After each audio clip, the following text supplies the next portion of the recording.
Pakain ako ng pusa. Si kawawa sila. Parang tao din yan na nagugutom sila. Manok ang ulam nila, chicken.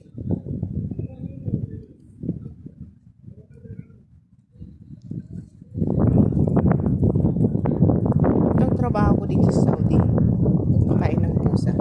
Kaya lumapit yung isa. Takot siya.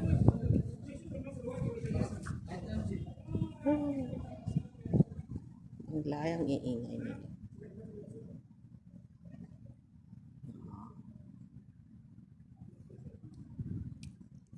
Itong trabaho ko na dito sa Saudi.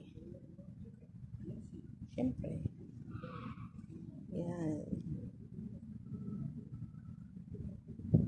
Magpakain ng pusa.